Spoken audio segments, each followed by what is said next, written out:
तो दीवान जी, मैं आपको ये बता रहा था कि इस देश के साथ फ्रॉड हुआ। एक ट्रांसफर ऑफ पावर हुआ, वो अपंग लोगों को ट्रांसफर किया गया, और वो उन हालातों में किया गया जब अंग्रेज बहुत डरे थे। ये बहुत सारे लोगों को मालूम नहीं है कि उस समय कमांडर इन चीफ जो आर्मी का था, इनका commander in chief mister Claude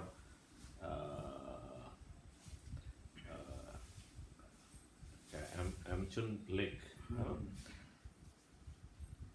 he has written many letters to the Governor General and to the British Parliament, जिसमें उसने ये बात कही कि भारत के अंदर जनता जो है एकदम बहुत उद्वेलित है, और इंडियन आर्मी, इंडियन एयरफोर्स और नेवी, वो जो आज़ाद हिंद फौज का ट्रायल चल रहा है लाल किला में, उसको लेके बहुत एजिटेटेड है।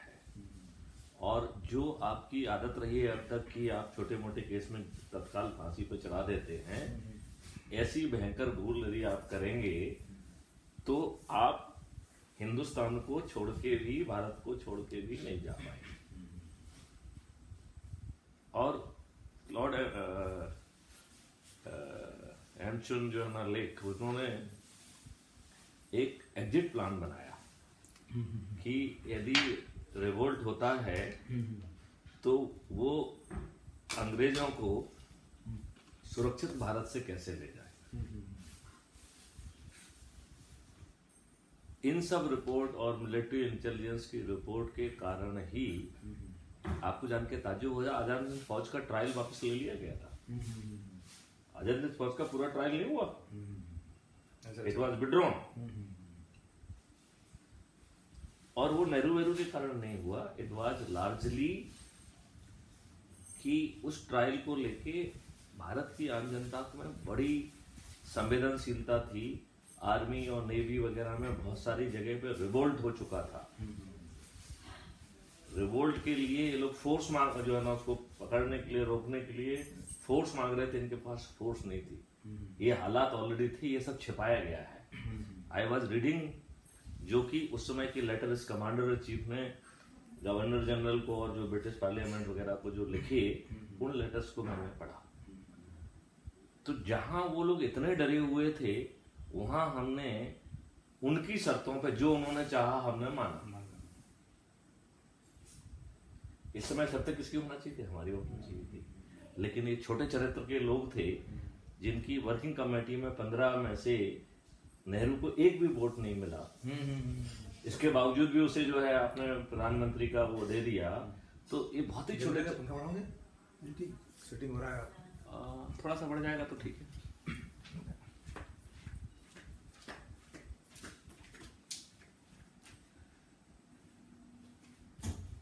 तो इन परिस्थितियों में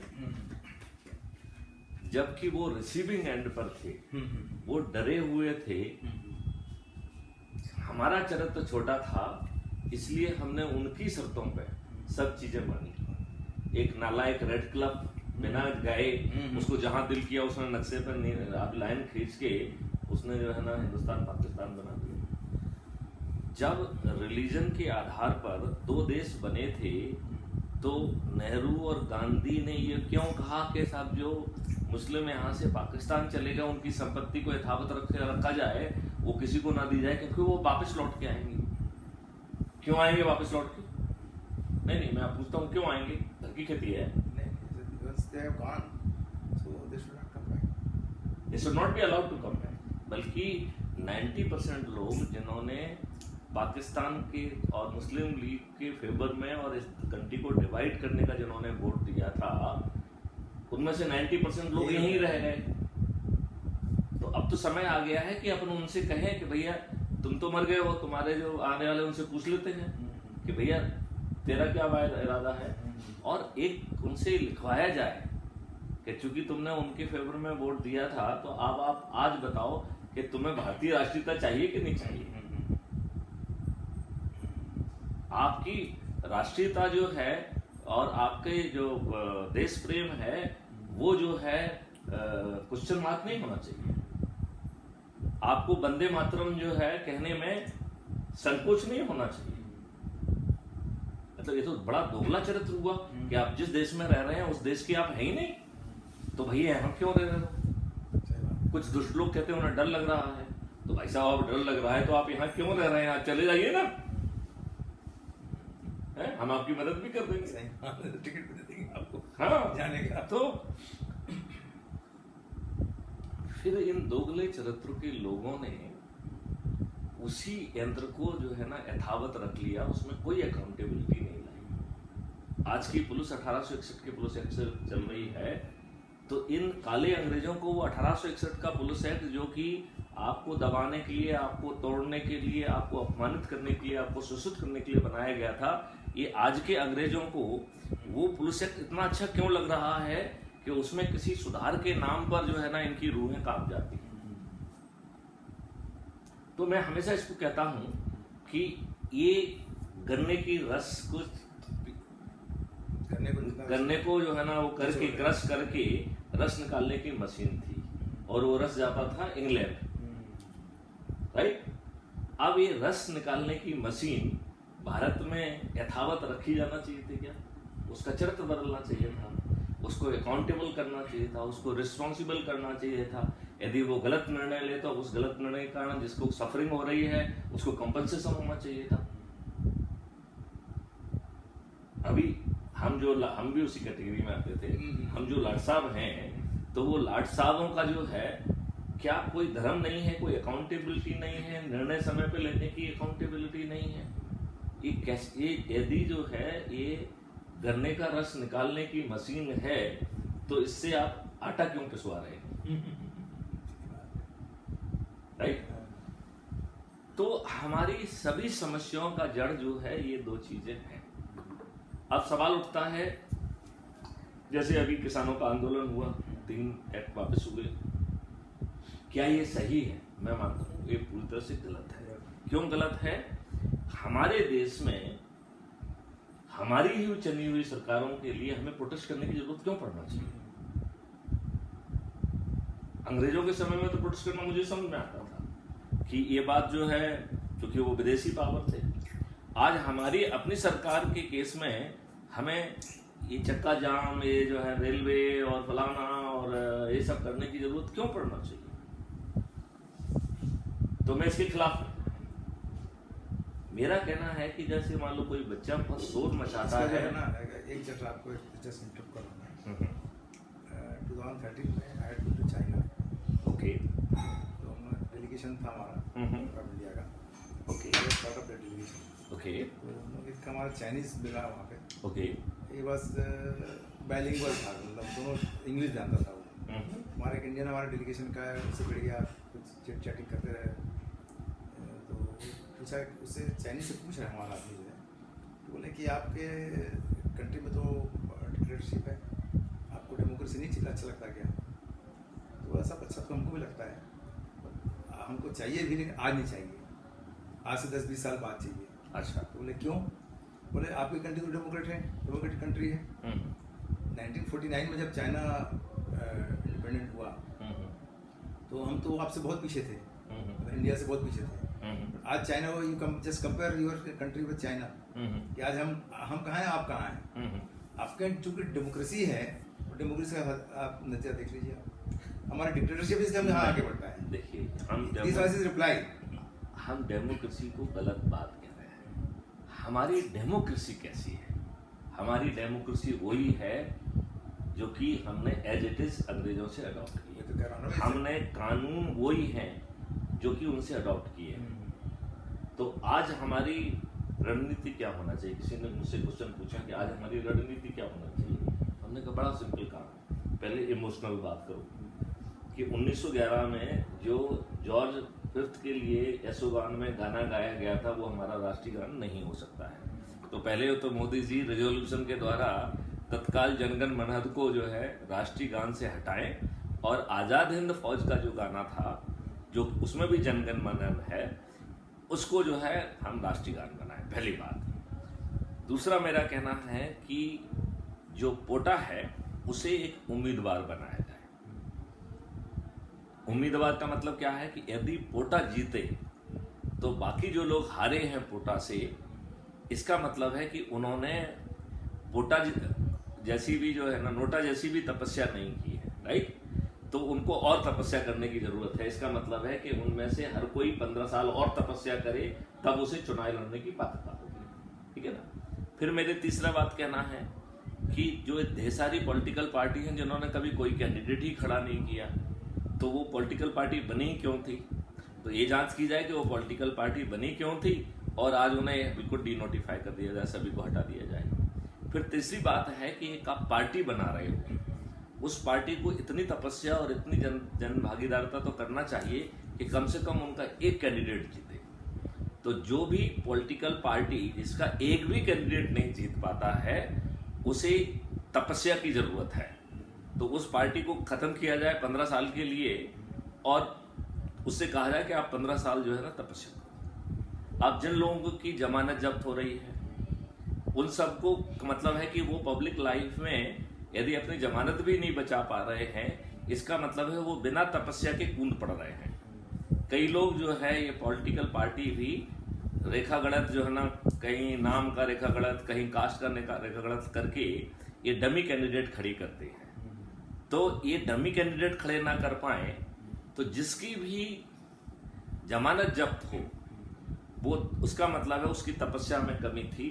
जिस तपस्या का है मतलब है कि पब्लिक सेवा, पब्लिक रिकॉग्निशन नहीं है, तो 10 साल तक आपको चुनाव लड़ने की पात्रता नहीं होना चाहिए। फिर सवाल उठता है कि कानून को बनाने वाला कानून का अपराधी कैसे हो सकता है। दीवान जी, आपको जान के ताज्जुब होगा कि जो 2019 की पार्लियामेंट है, उसमें उनके एडमिशन के हिसाब से 42% पार्लियामेंट्रियन का क्रिमिनल रिकॉर्ड है, और 29% के विरुद्ध तो जघन्य अपराध है, murder, attempt to murder, kidnapping, rape. तो जब इस देश में चपरासी बनने के लिए साचरित्र होना जरूरी है, तो कानून का निर्माता बनने के लिए इन्हें साचरित्र होने की जरूरत क्यों नहीं है? इसका जवाब किसी न किसी को तो खोजना पड़ेगा। अब सवाल उठता है कि साहब नेतागिरी है, तो इनके विरुद्ध जो है ना ये चुनाव ना लड़ पाए, इसलिए इनके खिलाफ फर्जी मुकदमे कायम हो सकते हैं। तो हम उसमें कुछ सेफ्टी बल्ब दे सकते हैं। जैसे एक सेफ्टी बल्ब ये हो सकता है कि आपके विरुद्ध यदि FIR हुई है, जब चालान होके, साक्ष्य होके, जब तक कोर्ट संज्ञान नहीं लेती है, तब तक उसे आपके चुनाव लड़ने में बाधा नहीं माना जाएगा, ठीक है ना। दूसरा एक ब्लैंकेट दे सकते हैं कि जो आपके यदि विरुद्ध कोई पब्लिक डेमोन्स्ट्रेशन, पब्लिक कॉज के लिए आपने किया है, उस दौरान यदि कोई अपराध पंजीबद्ध हो गया है, लेकिन उसमें रेप, मर्डर जैसे अपराध नहीं होना चाहिए। यदि आपने जो है ना प्रोटेस्ट किया और उसके दौरान रेप भी किया है, तो आपको फिर जो है ना कोई माफी नहीं मिल सकती है, राइट। तो ऐसी जो है ना केसेस जो प्रोटेस्ट के दौरान हुए हैं, लेकिन ये जघन्य अपराध उसमें नहीं है, तो उन्हें डिस्क्वालिफिकेशन नहीं मानेंगे, राइट। अब सवाल उठता है कि नहीं ये तो सब बहुत भले और अच्छे इंसान हैं, तो सभी पॉलिटिकल पार्टी इन भले इंसानों की फोटो जो है अपने अपने कार्यालय में लगाए, उनको फूल माला चढ़ाएं, सुबह शाम अगरबत्ती चढ़ाएं, और अपने जो है ना पार्टी के जितने भी महत्वपूर्ण पद हैं वो उनको दे दें, लेकिन भगवान के लिए उन्हें कानून के निर्माता की पदवी ना दी जाए। ये कुछ प्रायोरिटी अभी जो नंबर 1 प्रायोरिटी हैं, मैं चाहूंगा कि माननीय नरेंद्र मोदी पे हमारी मांगों पे ध्यान दें और इनको तत्काल प्रभाव से करें। अब सवाल उठता है कि भाई ये नेता तो उनको जिताते हैं, शरीफ आदमी के जीतने की तुलना में जो है इन जो है ना अपराधियों के जीतने की संभावना 3 गुना होती है, और जब सभी पॉलिटिकल पार्टी दूसरे व्यक्तियों को लेके अपने पार्टी में सम्मिलित कर रही हैं, तो वो जो है ना उन्हें जिन्हें सत्ता ही उनका धर्म है, जिन व्यक्तियों का सच्चा धर्म है, वो आपकी बात क्यों माने? और हम कह रहे हैं कि साहब आप डेमोन्स्ट्रेशन कर नहीं सकते, ये नहीं कर सकते हैं, राइट। तो फिर कैसे मानेंगे, क्यों मानेंगे? तो बड़ा सिंपल सा तरीका है कि हम जो है जब तक आप ही हमारे काम नहीं करेंगे, तब तक हम आपके किसी कार्यक्रम में नहीं जाएंगे, हम आपको किसी कार्यक्रम में नहीं बुलाएंगे। आप फ्री में गाड़ी भेज के भी भेजेंगे तो भी हम आपके कार्यक्रम में नहीं आएंगे। चाहे आप फ्री में गाड़ी भेजें, खाने पीने की व्यवस्था करें, ऊपर से 500 रुपये भी दें तो भी नहीं आएंगे, ठीक है ना।